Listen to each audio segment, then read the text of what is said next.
What's up, y'all? It's Rashawn Gaines, CreativeXtras.com. This is the third installment of the Worst to Best album series, and this time around, we're going to look at the Weeknd's resume. What he's done. He's had 4 albums out. Like I'm a fan of this dude's music. He has a great singing voice. He doesn't sound like the typical R&B artist because he talks about different topics where like the typical R&B topic is love. The Weeknd doesn't really talk about that. He talks about getting high as possible and sleeping with as many girls as he can.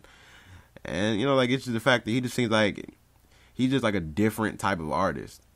And I think that really drew me towards him because he, kind of just, didn't really fit in with what the typical R&B artists seem to be.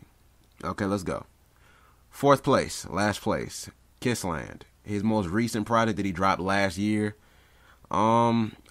I gave this album a couple of listens. I just wasn't feeling it. Like, I was hyped up for it. I was like, oh, this is going to be the first time he puts out an album with all, new material compared to Trilogy, which is a compilation album. And I was not at all impressed. It had a couple good songs, like the title track, Kissland, was really good. Love in the Sky, The Town, and Professional. But other than that, it's not a single album. It's not a single song on here other than those songs that I really got into. The production was cool, like on the songs like I just mentioned. Like those songs had really, really atmospheric and epic sounding beats to them, especially like Professional and The Town. Those are probably the 2 best beats on here. And I thought, but other than that, I'm thinking like the songwriting was just really lazy. It's like he wasn't really trying. Basically he had me hyped up over some of the earlier stuff. I'm like, oh, he can really do this again. But at the same time, he didn't deliver. Like the songwriting was really lazy. It's like the hooks, they weren't catchy. It's like nothing about this made me want to go back and listen to it other than those 4 songs that I mentioned. Like it bored me. This album was really boring to me. Okay, 3rd place, Thursday. This was the second album that he put out. And he was still rolling off the popularity of House of Balloons, and he ended up putting out this project, and people feeling it, like people was feeling it, but like I wasn't too crazy about it. It has, like I said, it had some really good joints on there, like The Zone. The Zone's probably my favorite Weeknd song, other than that Devil May Cry song he had for the Hunger Games soundtrack. Like The Zone was tight. It was had, like I said, great beats. Like The Weeknd is always normally he's always accompanied by some great production because he has a good ear for beats apparently, and he does some production work himself. Like Drake had a great verse on that song. Like Rolling Stone was pretty sweet.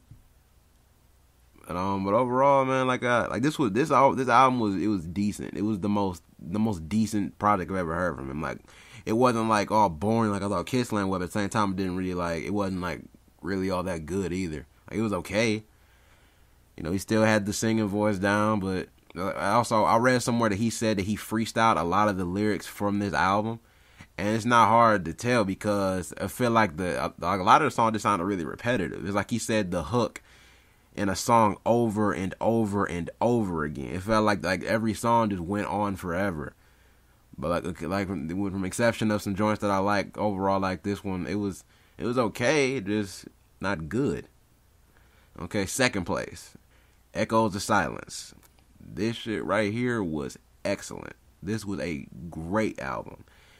It had what I think to be the Weeknd's best songwriting of his career so far, with just like very, very like pained and heartfelt lyrics. The fact he just put it's like he put a whole lot more effort into this compared to Thursday, the project that he released right before this one. And it just had some very like dark, melancholy song, but they didn't sound like all super sappy and emotional. Like they were dark, and he managed to make that sound appealing to me. As to the people that were enjoying it compared to just like some Drake songs where he just kind of like just moping around. Like he's still talking about doing drugs and the sex and all that stuff, like the the typical stuff that you normally hear from the Weeknd, but I just feel like he really did a very good job on just like the way he put together these songs. They were extremely well written. And Elangelo outdone himself when it came to the beats on here. Like the instrumentals were phenomenal. He did, other than The Fall, which was produced by Clams Casino, and I think it had some input of Elangelo.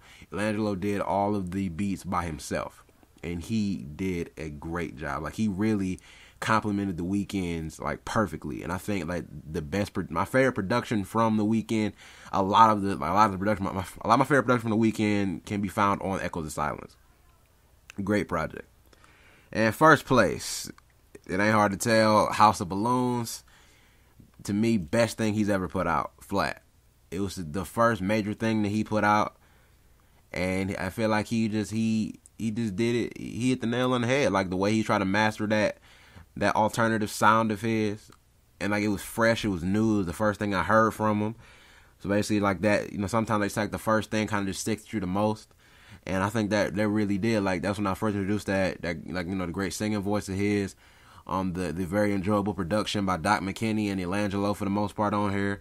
This has some great songs, like Wicked Games, also another one of my favorite Weeknd songs, one of like his best written songs to me. I kind of stopped liking it as much after it got played on the radio a million times, but that doesn't change the fact it's a very good song. The Knowing, great song. Like, What You Need, High for This. Like, if I listen to one song off of this album, I'm gonna end up listening to the entire album. Like, this album was so entertaining. It was a fun listen from beginning to end.